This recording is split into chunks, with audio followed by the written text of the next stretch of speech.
Mummy and me kitchen ഡയറീസിലേക്ക് എല്ലാ പ്രേക്ഷകർക്കും വീണ്ടും സ്വാഗതം. ഈ പുതുവർഷം നമ്മൾക്കൊരു അടിപൊളി പായസം, അതായത് ഒരു പാലട പായസം വെച്ച് തുടങ്ങാം.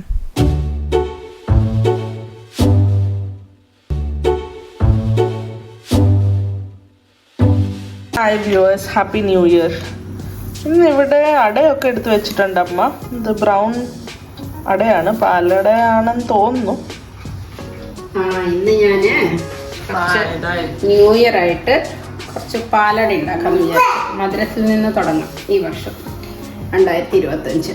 അപ്പം എല്ലാവർക്കും ഞങ്ങളുടെ വക ഹാപ്പി ന്യൂ ഇയർ. ഇത് ചുമന്ന പാലടയാണ്, 200 ഗ്രാം പാലടയാണ്. അപ്പം ഇതുകൊണ്ട് നമുക്കിന്ന് നല്ലൊരു അടിപൊളി പാൽപ്പായസം വയ്ക്കാം. അപ്പം അതിൽ നമുക്ക് വെള്ളം തിളപ്പിച്ചതിലേക്ക് ഇടാം. പാലട ഉണ്ടാക്കുന്ന മെയിൻ റീസൺ ഇവിടെ ഞാനാണ് കേട്ടോ. എനിക്ക് ശർക്കര പായസം ഇഷ്ടമല്ല, അതുകൊണ്ട് പാലട. അപ്പം അത് ഈ അട തിളച്ച വെള്ളത്തിലേക്ക് ഇടണമല്ലോ. അപ്പം അതിന് കുക്കറിൽ കുറച്ച് വെള്ളം വെച്ചിട്ടുണ്ട്. അട ഒട്ടി പിടിക്കാതിരിക്കാൻ വേണ്ടിയിട്ട് ഇത് 1/2 സ്പൂണ് നെയ്യ് ഒഴിച്ചു കൊടുക്കുന്നുണ്ട്. വെള്ളം തിളക്കട്ടെ. അപ്പം അതാ അട ഞാൻ വെള്ളം തിളക്കുന്നതിലേക്ക് ഇട്ടിട്ടുണ്ട്. ഇതൊന്ന് ഒരു ചെറുതായിട്ടൊന്ന് തിള വന്നു കഴിഞ്ഞാൽ ഇത് ഓഫ് ചെയ്തിടാം. അതാ അട തിളച്ച് തുടങ്ങി. കുറച്ച് വെള്ളം കൂടുതൽ വെക്കണം, അല്ലെങ്കിൽ ഇത് ഒട്ടും അല്ലാതെ തമ്മി ഒട്ടിപ്പിടിക്കുക അട. തിള വരുന്നുണ്ട്, ഇത് ഓഫ് ചെയ്തിടാം. ഒരു 1/2 മണിക്കൂർ ഇങ്ങനെ വെക്കാം.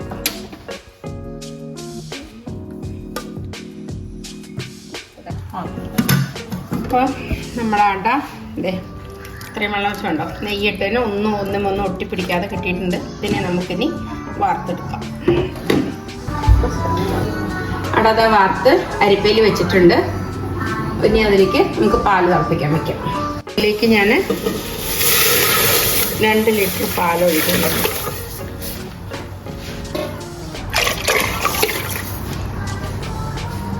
ഒരു 1/2 ലിറ്റർ വെള്ളം ഒഴിക്കുന്നുണ്ട്. 2 ലിറ്റർ പാലും 1/2 ലിറ്റർ വെള്ളം കൂടി തിളപ്പിക്കാൻ വെച്ചിട്ടുണ്ട്. എന്നാൽ ഞാൻ ഹലുവയ്ക്ക് എടുത്തതിൻ്റെ ബാക്കി കുറച്ച് ഖവ ബാക്കി വെച്ചിട്ടുണ്ടായിരുന്നു. അതിനെ ഞാൻ അതിലേക്ക് ഇട്ട് കൊടുക്കാം. ഇത് ഇടുന്ന ഗുണം എന്താണെന്ന് വെച്ചിട്ടുണ്ടെങ്കിൽ നല്ല കട്ടി ഉണ്ടാവും പായസത്തിന്. പിന്നെ പാല് കട്ടിയാക്കി വെക്കണതല്ലേ, അപ്പം അതിൻ്റെ ഒരു സ്വാദ് വേറെയാണ്. ഇവിടെ എനിക്ക് ശർക്കരയുടെ ഉണ്ടാക്കാനാണ് ഇഷ്ടം, പക്ഷെ എൻ്റെ മോൾക്ക് അത് ഇഷ്ടമല്ല. അവള് തൊട്ട് പോലും നോക്കില്ല. പിന്നെ ഞാൻ ഉണ്ടാക്കിയിട്ട് എന്താ കാര്യം? അപ്പം ഞാൻ പാലട അവൾക്ക് വേണ്ടി ഉണ്ടാക്കും. അപ്പം നമുക്ക് പാല് തിളച്ചു, ഇതിലേക്ക് അടയിടാം. അട കട്ട പിടിക്കാതെ കിട്ടി ഓരോന്നോരോന്നായിട്ട്. അതിനാണ് ഒരു 1/2 സ്പൂൺ നെയ്യിട്ട് കൊടുക്കുന്നത്. അല്ലാന്നുണ്ടെങ്കിൽ നിങ്ങൾ കട്ടിയായി പോവും. അടയിട്ടു. ഇനിയിപ്പോൾ ഇതിൽ ഒഴിച്ച വെള്ളം ഉണ്ടല്ലോ, വെള്ളത്തിൽ കിടന്നിട്ട് അട വേവും. അപ്പോഴേക്കും പാല് കറക്റ്റായിട്ട് വരും. പാലും അടയും കൂടെ തിളച്ച് വന്നു. അപ്പം ഞാനിതിനെ സിമ്മാക്കിയിട്ടു. വളരെ ചെറിയ തീയായിട്ട് ഇട്ടിരിക്കുന്നത്. അല്ലാന്നുണ്ടെങ്കിൽ ഇത് തിളച്ച് പൊന്തിക്കും. കുറച്ച് സമയം എടുക്കും. പായസം കുടിക്കാൻ ക്ഷമ കാണിക്കും കേട്ടോ. നല്ല തിളയ്ക്കുന്ന സാമ്പാർ എന്ന് പറയുന്ന പോലെ തിളയ്ക്കുന്ന പായസം. അമ്മേ, നമ്മൾ ഈ ചില സ്ഥലത്തൊക്കെ പാലട കഴിക്കുമ്പോഴേ നല്ല പിങ്ക് കളറിൽ ഒരു പിങ്ക് ഷെയ്ഡ് ഉണ്ടാവില്ലേ? ചില പാലട നല്ല വൈറ്റ് കളറാവും, ചിലത് ഇച്ചിരി ഒരു പിങ്ക് ഷെയ്ഡ്. അപ്പൊ നിനക്ക് ആ പിങ്ക് ഷെയ്ഡ് വേണോന്ന്? പിങ്ക് ഷെയ്ഡാ വേണ്ടത്. ഇത് പിങ്ക് ഷെയ്ഡ് ആക്കാം നമുക്ക്. ഓക്കെ, അതിനെന്ത് എളുപ്പമാണല്ലോ, അധികം പണിയൊന്നുമില്ല. എന്താ അതില് ചെയ്യുന്നത് അമ്മ? എന്താ അതില് ഡിഫറെന്റ് ആയിട്ട്?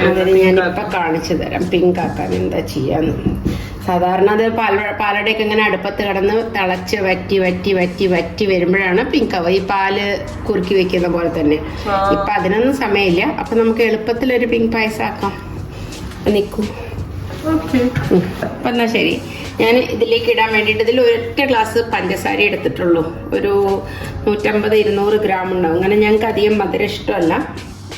ഇതിന്നൊരു പകുതി ഇതിലേക്ക് ഇട്ട് കൊടുക്കാം. പകുതി ഇതിലേക്ക് ഇട്ട് കൊടുക്കാം. കാരമൽ ആക്കാൻ പോവാണല്ലേ? യെസ്.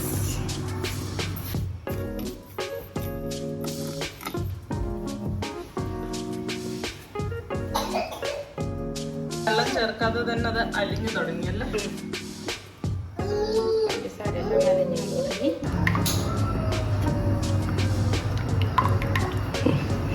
ഇതിലേക്ക് തീ ഒന്ന് ചെറുതായിട്ട് ഓഫ് ചെയ്യാം. എന്നിട്ട് നമുക്കിതിലേക്ക് വെള്ളം ഒഴിക്കാം.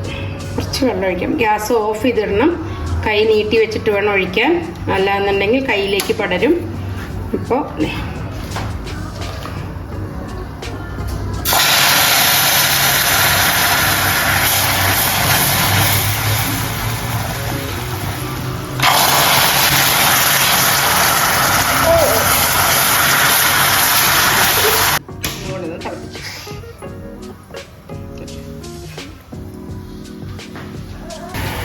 അട ശരിക്ക് വെന്തിട്ടുണ്ട്. നമ്മൾ ചൂടുവെള്ളത്തിലിടുമ്പോൾ തന്നെ അട വേവും. പക്ഷേ ഇനി ഇത് പാല് കിടന്ന് വറ്റിയാലാണ് പാൽ പായസത്തിന് സ്വാദുണ്ടാവുള്ളൂ. അപ്പം അങ്ങനെ കാരമലായി. ഇതൊന്ന് അതിലേക്ക് മാറ്റി വെച്ചിരിക്കണം പഞ്ചസാര ചേർക്കാം.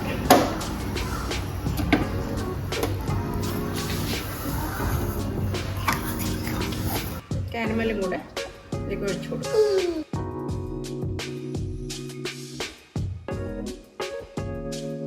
കണ്ട കളറ് മാറി വന്നു. അതാണ് കളർ. ഇതാണ് പാലടയുടെ സീക്രട്സ്. പിങ്ക് പായസത്തിന്റെ കണ്ട കളർ മാറിയത് കണ്ട. ഇനി ഇത് വറ്റി നല്ല കുറുകി വരുമ്പോഴേക്കും നല്ല രുചിയാവും. അപ്പോൾ ഇതിലേക്ക് നമ്മൾ 200 ഗ്രാം പഞ്ചസാരയിൽ ഇട്ടിട്ടുണ്ടായിരുന്നുള്ളൂ.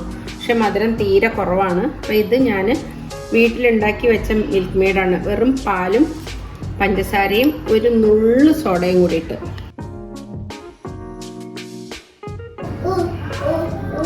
നമ്മുടെ പായസം ഇവിടെ റെഡി ആയി തുടങ്ങി. ഇതിലേക്ക് നമുക്ക് ഒരു സാധനം കൂടി ചേർക്കണം. ഈ മധുരം ഉണ്ടാക്കുന്ന എല്ലാ മധുരത്തിനും നമ്മൾ ഒരു നുള്ള് ഇത് ഒരു എന്താ പറയുക ഒരു ഓപ്പോസിറ്റ് എന്തോ അതിനൊരു ചൊല്ലുണ്ട്, എനിക്കറിയില്ല അത് പറയാൻ. പക്ഷെ അതിനെ ശമിപ്പിക്കാൻ വേണ്ടിയിട്ടാണ് ഇത്രയും ഒരു ശകല ഉപ്പിട്ട് കൊടുക്കണം. അപ്പം എന്താ വെച്ചാൽ മധുരത്തിൻ്റെ കുത്തുണ്ടാവില്ല. അപ്പം ഇതിലേക്ക് നമുക്ക് പൊടിച്ചു വെച്ച പഞ്ചസാരയും ഏലക്കായും കൂടെ പൊടിച്ചു വെച്ചതാണത്. അപ്പം ഇത് ഒരു സ്പൂൺ ചേർക്കാം. പിന്നെ ഞാൻ പ്രത്യേകം പറയണം, ഞങ്ങൾക്ക് മധുരം കുറവാണ് വേണ്ടത്. ശരിക്കും ഈ പായസം ഉണ്ടാക്കുന്ന നല്ല മധുരമൊക്കെ കഴിക്കുന്നവരാണെങ്കിൽ ഒരു 3/4 കിലോ പഞ്ചസാര വേണം. അപ്പം അതുകൊണ്ട് വളരെ കുറച്ച് പഞ്ചസാര ഇട്ടിട്ടുള്ളൂ. നിങ്ങളുടെ ആവശ്യാനുസരണം അതിൽ കൂട്ടാം. അങ്ങനെ നമ്മുടെ ന്യൂ ഇയർ പായസം റെഡി. ന്യൂ ഇയർ പായസം റെഡി. ഇനി ഇതിലേക്ക് നമുക്ക് നട്ട്സ് വറവിടാം. നമുക്കിതിലേക്ക് പായസത്തിലേക്ക് അണ്ടിപ്പരിപ്പൊന്ന് വറുത്തിടാം. മാത്രമേ വറക്കണുള്ളൂ. എന്താന്ന് വെച്ചിട്ടുണ്ടെങ്കിൽ മുന്തിരിയിട്ട പുളി വരും.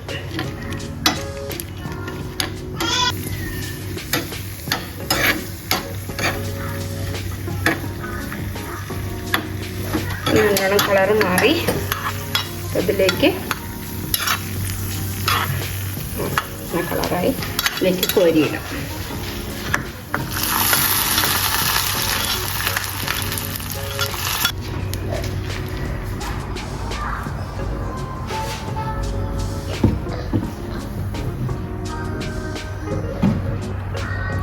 തണുക്കും തോറും കുറുകി വരുന്നുണ്ട്. ഇത് കുറച്ച് ലൂസായിട്ട് എടുത്തില്ലെങ്കിൽ വല്ലാണ്ട് കട്ടിയാവും. അപ്പം അതിന് ഇപ്പം അതാ നേരത്തെ നോക്കുമ്പോൾ ഇതിലും നമ്മൾ കുറച്ചുകൂടെ വെള്ളമായിട്ടല്ലേ ഉണ്ടായിരുന്നത്. ഇപ്പം കണ്ടോ അത് കുറുകി ശരിക്കത് വന്നു. അതിൽ ആ പാൽ കട്ടിയൊക്കെ ഇട്ടതൊക്കെ അതൊക്കെ എല്ലാം അലിഞ്ഞ് നല്ല സൂപ്പറായിട്ട് വന്നിട്ടുണ്ട്. ഏതാണ്ട് നമ്മുടെ പായസം ഒരു 3/4 മണിക്കൂറായിട്ട് വെച്ച് കഴിഞ്ഞിട്ട് കണ്ടോ ശരിക്കും കട്ടിയായി കണ്ടോ. അത്രയും നമ്മൾ പാല് വെച്ച കാരണമാണ് ഇവിടെ നമുക്ക് കുടിക്കുമ്പോൾ അത് ഇതുണ്ടാവില്ല, കട്ടിയായിട്ടിരിക്കില്ല. കണ്ടോ ഇങ്ങനെ കുടിക്കാൻ നല്ല സുഖം. നമ്മൾ ഈ പായസം വിളമ്പാൻ പോവാണ്. കണ്ടോ നല്ല കട്ടിയായിട്ട് നല്ല pinky payasam. Super super super. വേണ്ടവര് വേഗം വരും വേറിലേക്ക്. അടിപൊളി. അങ്ങനെ പാലട പായസം ഗ്ലാസ്സിലേക്ക് നിറഞ്ഞിതാ ഞങ്ങൾ സെർവ് ചെയ്തിട്ടുണ്ട്. ഇത് ചെറുപഴം കൂട്ടിയിട്ടാണ് കഴിക്കുന്നത്, അതുകൊണ്ട് ഞാൻ ചെറുപഴം വെച്ചിട്ടാണ് ഞങ്ങളിവിടെ സെർവ് ചെയ്തിരിക്കുന്നത്. പാലടയും പഴം കൂട്ടിയിട്ടാണ് കഴിക്കുക ശരിക്ക്. അതിൻ്റെ കൂടെ കഴിക്കാൻ പറ്റിയതാണ് പാലട. അതെ, അപ്പം എല്ലാവരും ഉറപ്പായിട്ട് ഈ ന്യൂ ഇയറിൽ ഈ ഒരു പായസം ട്രൈ ചെയ്യുക. ഇഷ്ടപ്പെടും, ഇത് ഉറപ്പായിട്ടും എല്ലാവർക്കും ഇഷ്ടപ്പെടും. അപ്പം കമൻറ്റ് സെക്ഷനിൽ ഞങ്ങളെ അറിയിക്കുക എങ്ങനെ ഉണ്ടായിരുന്നു എന്ന്.